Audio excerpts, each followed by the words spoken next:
Hello, you wonderful people, and welcome to another episode of Super-Fanta-Fi. This being a show where we talk about TV shows of the supernatural, fantasy, and or science fictional genre. For today's episode, I'm going to talk about the latest episode of the Winchesters. A lot of really interesting things went down in this episode, so let's break it down.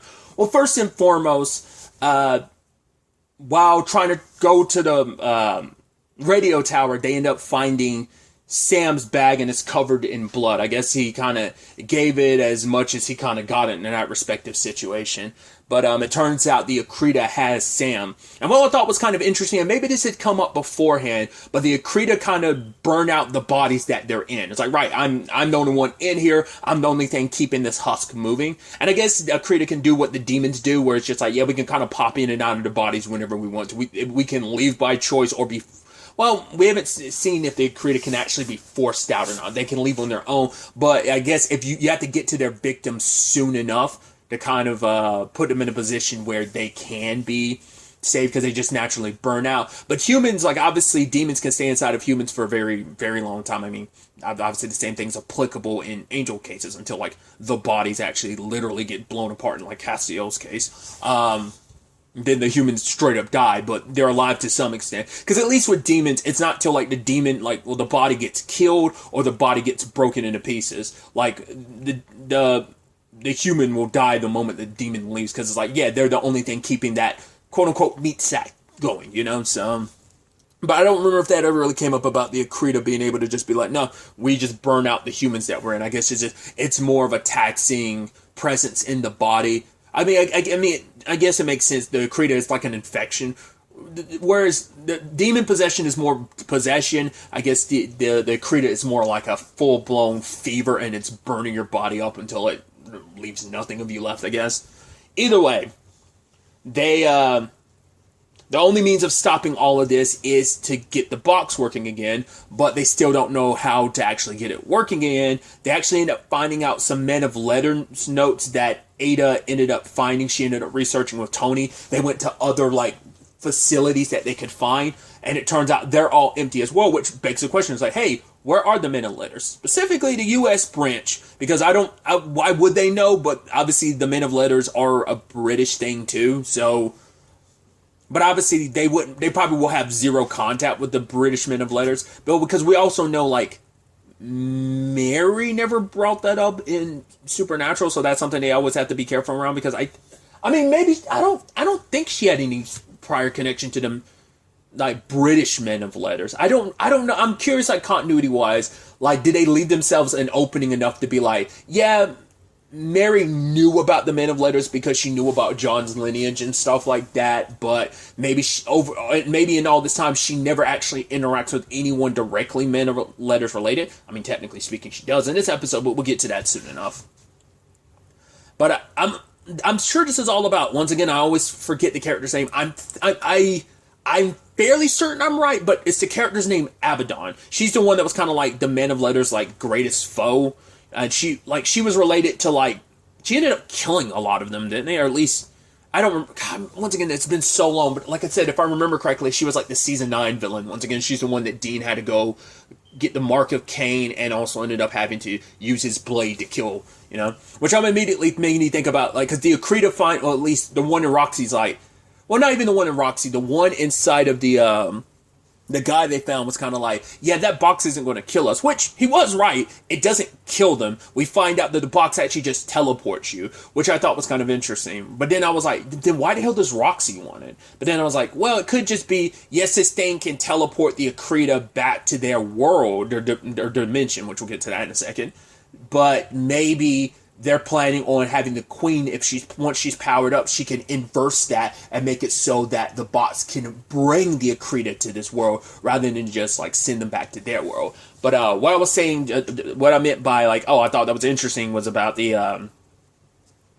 them from a different dimension. So it's like, right, they're not just regular monsters; they are from a different world. Which then I start thinking, well, I mean, they kind of get theirs in the end because Chuck went on a world-wiping like spree across the multiverse. in the final season of Supernatural. But I'm like, considering everything that's going to go down in this show with the Akrita, I doubt they're going to survive this, because you cut off the head of the Hydra, the rest of the heads go. Is kind of the plan that the team has. If they can kill the Queen, or rather send her back to her world, because it's not even killing her, it's just sending her back to her world, it severs her connection. But I would assume that only works for the Akrita in this world and not necessarily the ones back in her world, so they could still be alive. But maybe, so if there are any Akrita left by the time this is all said and done, most likely they're like, that world is super gone now because of Chuck. So it takes a while. It's going to be a couple of decades down the road, but eventually that that world's going to get got to some extent. So either way, Roxy claims to have Sam and is like, cool, I'll trade you Sam for the box. But they don't want to do that, because it's like, right, this is our literal only weapon against stopping the Akrita, but they don't know how to like charge it up again. Well, they end up getting Millie and John involved with the whole deciphering some notes that Ada found about all of this, because they were written by Henry, John's father. And they're the only ones that will be able to kind of understand it, because it's a combination of shorthand while it's also being encrypted as well. And Millie was, helping figure some of that stuff out. It was almost interesting, because she's like, right, it kind of made her nostalgic when she saw it, because it's like, oh, yeah, Henry would write the grocery list in this and love letters, and John's almost kind of like, we have no time for that. I think, like, getting all, like, talking about the lovey-dovey element of it's kind of like, it's kind of bleh, just considering, like, hey, Dad did leave us and everything, so I kind of don't want to be there when you're kind of going down memory lane. Plus, they're on a timetable, and Millie gets informed about everything. It's like, right, you knew about monsters and everything that was going on. You just didn't know about the entire world's at stake. We're borderlining on an apocalyptic situation. God forbid it will not be the first one in this universe. This particular universe, because obviously, like, that's not counting, like, apocalypse world, and as well as the apocalypses that have ever had happen or do happen on any other world in the multiverse that exists in Supernatural. So there's that whole situation. But it's like, yeah, I mean, God forbid who's to say this is the first apocalyptic event with the Akrita? Who's even to say that's the first apocalyptic event in this universe? It probably could have been even, I mean, I guess arguably, like, Abaddon probably could have been considered one as well. So it's like, yeah, it keeps going and going and going and going and going. Either way. What I also think it's interesting about the Akrita too is very much like demons, until they make themselves you aware of them, you don't know that, like, so it makes, I mean, especially when that cop wrote up, it's like, oh, like, it shows that the Akrita have infected a lot of people in Lawrence, and there's no telling how far that stretches. Like, anyone could be infected. The only telltale sign is the marks on the back of their neck from, like, their stingers. So it's like, other than that, you wouldn't be able to know. I mean, they kind of not really hit into that cop rolled up like he was a normal cop, but then, like, it's like, oh, and pointed towards Roxy when she wanted to talk to Mary on her own. But either way, I just think that kind of, it creates that, obviously the very body snatcher element that's always existed in the Supernatural universe with the demons and stuff like that. So it's going to take too much time to find out what Henry's notes actually mean. So the fastest way is based on the Men and Letters stuff, specifically with something written by Henry, was about performing a seance. And for that seance, they're going to need something with emotional value and connection between, like, John or Millie and Henry. Well, sadly, Millie ended up selling her wedding ring for the it was something like to kind of keep the garage going, I think. But luckily John has an item. Granted, it doesn't have positive memories associated with it, has, like, actually negative emotions associated with it, but it's like, yeah, as long as the emotions are strong. And initially it doesn't work until John was finally able to kind of confess the truth, because he has, like, a music box that was given to him by his dad, and he played all the time when his dad was gone. He claims, like, hey, this is how I, as a kid, wanted my dad to come back. I thought if I kept playing it over and over again, he'd eventually come back. And one day I got mad and broke it, and it hasn't played again, which immediately I'm like, I'm curious who's going to be the one to fix it. I'd assume it'd be Millie, but maybe that's not the case. But I think it'd be beautiful to some extent if Millie was the one who made it. Either way, we end up finding out the truth behind how the box actually really got broken, and it was broken because John would play it over and over again anytime his parents were arguing, because every time they argued, his name would come up. So despite, being older, finding out the circumstances really behind everything, there is guilt in John blaming himself. That it's like, yeah, it's my fault.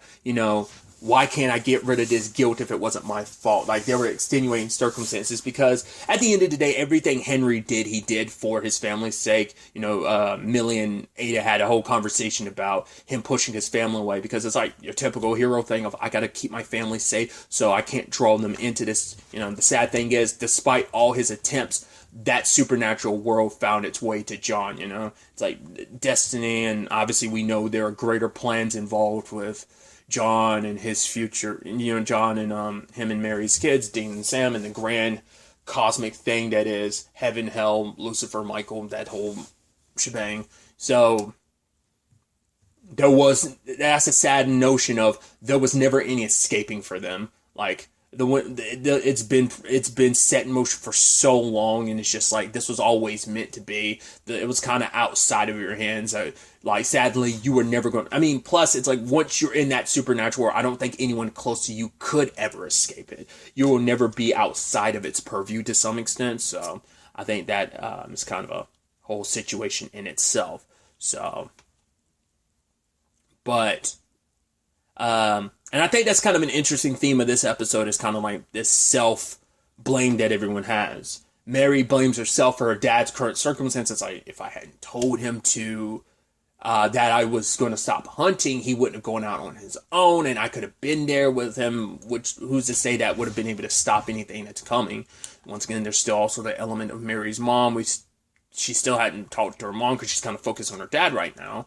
But that still kind of does concern her. But it's like, right, they kind of go radio silent for long periods of time, but this long kind of has her, I think, a little worried. Which now in retrospect, I'm wondering, like, is that what the twist is going to be? Jumping ahead a little bit, we found out that Roxy isn't the queen bee, which I guess kind of makes sense. It turns out there's someone else, but so I'm assuming it's like, the reveal has to be that it's actually Mary's mom. She got possessed by the Akrita Queen. I feel like that has to be the twist there, but we'll see. Either way, she blames herself about that, circling back, about her dad's circumstances. Carlos blames himself for his parents' death, because they took like a corporate gig, even though they don't like them, just so they could be in Phoenix to get him a guitar that he wanted, and they ended up getting killed by ghouls. He even tells her, like, oh, I could lie to you, but I'm not very good at the whole lying thing, so I'm just going to tell you the truth. I didn't get rid of my guilt. My guilt's still there, but he uses it to fuel his revenge. He goes and kills any ghoul he can find, and I think from the conversation he said, like, he didn't find the ones that killed his parents. I don't think he has found them, so it is something that keeps him going, turning that guilt into, like, revenge and motivation. Obviously, the sad thing about revenge is, once you get it, it doesn't fill that hole in your heart. So I think luckily Carlos is well at least putting himself in enough position to have be well adjusted enough, and have the tools to handle, if he does fully get his revenge, what ends up like being left. I think he will have the tools necessary to kind of keep himself going. I mean, let's not forget it either. Like, Lottie has her own guilt about, everything with her own father, which we learned about, was that last episode? That, and so I'm assuming like some very complicated circumstances. It sounds like she's on good terms with her siblings, because that might have been like a brother or sister she was talking to, but it seems like things are kind of complicated with her mom, so everyone's got a lot of their own blame and guilt. Obviously, Ada, with everything with Tony, they're bridging that gap. Even her and Millie toast it to, hey, angry sons, because both of their sons are filled with anger, and they're trying to do their best to kind of fix and work on a lot of that. It's going to be a long road. John's in a process of it, but there's still, I think this episode, along with others, have been slowly trickling towards him kind of dealing with it. But like I said, I think the sad result is it's always going to be there. He just found a way to kind of bury it to some extent. I mean, obviously burying it's not a good thing, but it's still there, even older, but maybe it's not as fiery as it was when he was younger. Either way, they performed the seance after he was finally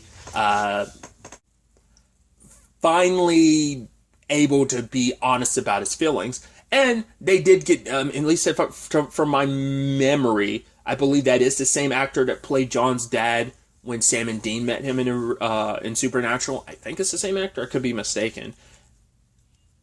I was also wondering why that actor looks so familiar. If I'm not mistaken, isn't that Jack Kelso from L.A. Noire? Like, seeing him and listening to him talk, I think that's the same actor from... It's definitely now, in retrospect, looking back, I was like, why else do I recognize him? Because that was like a couple years ago. He popped up in Henry popped up in Supernatural, but I want to say it's the same actor. But now I'm looking at, because I looked at something L.A. Noire related recently on YouTube, and I was like, oh, so I think that's the actor who plays Jack Kelso, if I'm not mistaken. Either way, which is so interesting considering, like, right, that's a thing that takes place in like the 50s or whatever, and obviously, like, that's when oh, no, not the 50s. That take place in the 40s, but that's probably like around the time Henry was born or whatever. So I think that's kind of funny or interesting in that regard. Tangents and all that aside. They didn't have time to deal with everything, as John said, being like, yeah, we have about 15 years of baggage and stuff that we have to deal with, but they had to focus on the box. And we ended up finding out that the box, once again, the box isn't a killer. It's a teleporter, and what charges it is you have to use very specific materials to charge it, because what you use to charge it dictates where the creature is being sent. So the thing they need to charge the box with to send the Akrita to is back to their world. Every member of the Men of Letters has a piece of it, and he has one stashed, and it was part of the whole stuff that he's growing on the side of the garage for Millie. That kind of protection stuff, it's also for that too. So they were able to get that, and there's no telling how many shots you get with a charge. But I mean, later on it gets used. It takes out quite a few. Probably had to be like, what?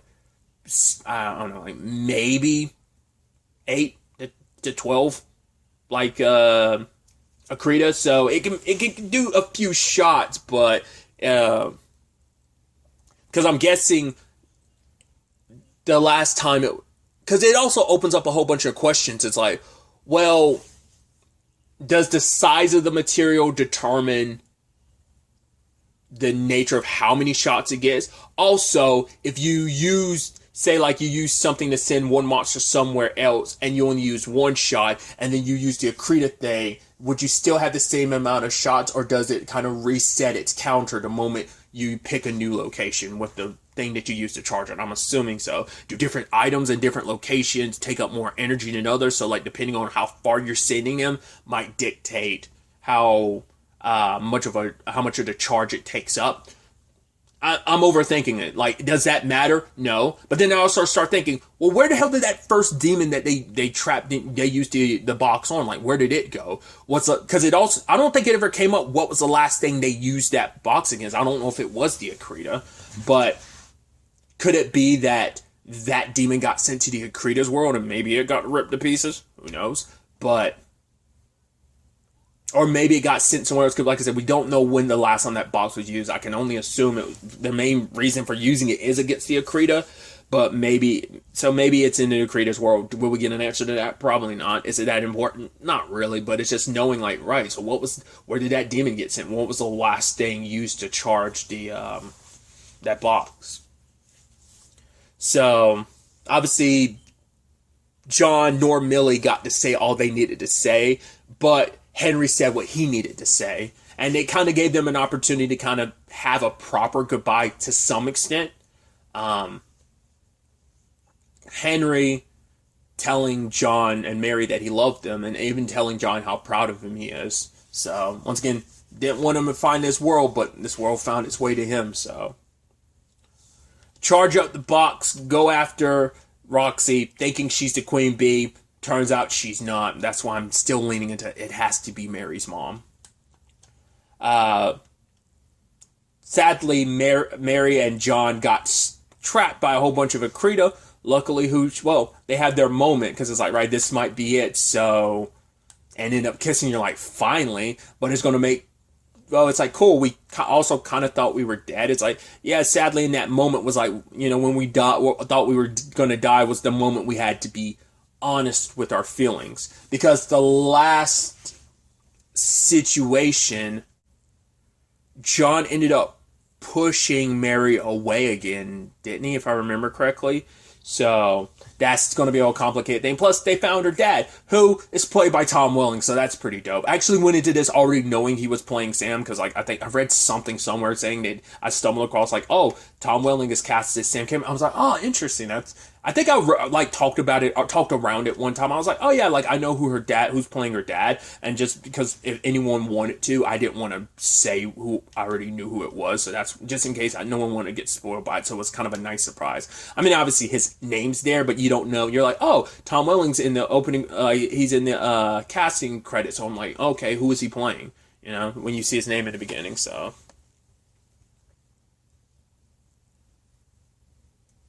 Sadly, there's also the situation of Lottie and Carlos ended up, before they could destroy the essences of the monsters, it ended up getting taken away because the Accreta are digging up something, and it's just like, oh, that lady when she was just digging and her nail broke off, I was like, ugh.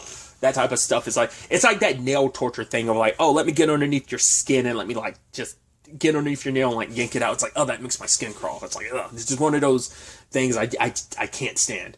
But they were desperately looking for something, and they found it, and it was a door. And at first, because of the ending, I'm like, wait, was the queen hidden behind the door? Was she still behind the door? It's like, no, the doorway is probably like a literal physical, doorway that's probably where the box comes into play. If they could use the box and kind of inverse it on the door, it probably opens up as a giant portal to the world, because it looked like it was a door that they discovered, a very specific door. So if they could probably get that open, they can bring all the Accreta into this world. And that's why they needed the monster's essences, because they need to recharge the queen. I'm like, I wonder why she, maybe it's not even that she's so depleted, maybe it's just she needs maybe it's a conjunction with all the monster's essences will give her the strength, gave her even more power to inverse the box like she needs it to. And I wonder will that process end up destroying the box, leaving them with no means of dealing with these creatures. Because once again, they're not even killing them, they're just sending them back to their world. Specifically, the point is to send the queen. So also that it's that thing of right, they have to get down and dirty with how to deal with things. They don't have that solution of oh, there's nothing from this earth that can kill the Accreta. It's yeah, because unfortunately they don't have Cain's blade. They also don't have an angel's blade or a demon knife to help. Those would probably end up working against the Accreta, considering they're not from this world. But you never know. Once again, like I said, this is the 70s. They got to they got to use some old school tactics because they don't have the advantages that Sam and Dean eventually do when those weapons start circulating in this world. Because like I said, this is a prequel. There are certain things. I saw something that made me go wait, is that character going to pop up? I don't want to spoil anything. I saw someone's name associated with something. I'm like, is that character going to be in? It's well, canonically speaking, they could pop up, Then I'm like, oh, that's interesting. There's so much room with this that it's they probably don't want to, for lack of a better term, they probably don't want to blow their load on what and who they introduce to. They probably don't want to get to it too early with some of the introductions. It's right, we want this to kind of be this group story. I even love that Carlos was kind of sad that this might all be over when it's all said and done. It's yeah, because he's yeah, I like the gang being together, I even love that line from Ada when she was saying, Millie was man, how do you deal with, for one, she's had to take a break from Henry's notes, but also this world that you're dealing with. Plus, how do you deal with all these teenagers? And Ada's yeah, I let them pretend that they're in charge. I'm I do love that. It's you do realize I'm the actual adult here, you young whippersnappers type of situation. So I thought that was interesting. Sam is back in play. Now, whether he'll be I'm curious, will they give him the Papa Winchester treatment or not in the show? Because I think at the time, if I remember correctly, Jeffrey Dean Morgan was doing something else at the time. I don't remember. Was it Grey's Anatomy or something that he was doing at the time? He was bouncing back and forth between that and Supernatural. I think that's why he wasn't in Supernatural that long. But also, they didn't want it to constantly be like, oh, what's Dad up to? What's he doing? So that's also why they made the choice to kill him, maybe? Like I said, I don't remember if it was necessarily Grey's Anatomy. I should ask my niece because she's obsessed with Grey's Anatomy. She's like watched the entire show over and over. That's like her comfort show to like watch, put on in the background and stuff like that. I don't remember if that's the show he was working, but I knew he was working on something else at the time of him getting Supernatural, and just, I think maybe conflicting schedules and stuff like that was why he didn't make a lot of appearances. So I think they kind of wrote around that, maybe, if I remember correctly. I could be misremembering some of that information. But I'm curious, like, are they going to give him that same treatment? Because I could definitely see Sam not being around a lot. I could see it just popping in here and there, kind of doing his own thing. But this is about the fight against the Akrita, so he might be more consistent going. Like, they probably would be able to make more of a point of having him around more. I don't know. How that contrast between him and the team, and obviously Mary wanting to quit hunting. It's like, well, you got your dad back, yeah, but we need to get Sam back and stop the Akrita. But then, like I said, I'm pretty sure the snafu to that is got to be that Mary's mom, because they went through so much trouble not showing you. Even if they had shown you, you wouldn't immediately recognize that as like Mary's mom. I don't think we've seen any pictures of her. It does make me wonder, is it going to be someone, I wonder, is it going to be anyone familiar? Like, it not necessarily like, is it going to be an actor I recognize? Like, obviously, Tom Welling. I know, so like that's why I'm like, I don't like, not like no, but obviously it's like, yeah, I know him for Smallville, or speaking of Kane, interestingly enough, I didn't even think about that. It's like, right, him playing Kane in Lucifer, so. And obviously he's also currently in The Professionals, which I need to catch up on. I'm super far behind on that whole series, in fact. So that's why I'm wondering, like, is it going to be someone we recognize? Or, like, maybe someone CW-wise you might be recognized? Or is it just going to be an actor? I'm like, hey, I'm familiar with their work in general. Or is it going to be someone I'm not that familiar? I'm just curious what they do about that casting. If it ends... I mean, whether or not she ends up being the queen or not, I'm just curious about the Mary's mom's casting regardless, but... It must not end well, because, once again, I don't... Obviously, Sam, once again, we know where Sam pops up again in Season 6 of Supernatural, so... But I don't remember if the whole conversation about her mom ever came up. I don't think Mary ever really talked about her parents when she came back in the show either. Well, ultimately, I have to wait and see where all this ends up taking us going forward. Obviously, I'm getting to this episode like over a week late, so I do apologize. Obviously, because everything's going on a break, so is the Winchesters. So the Winchesters will be coming back next month, specifically on the 24th of January, so... We'll just have to wait till then to see where all of this ends up taking us going forward. But really, that's all I want to talk about. Until the next time we meet, be happy, be safe, live life to the fullest, and enjoy it. Good day, and goodbye.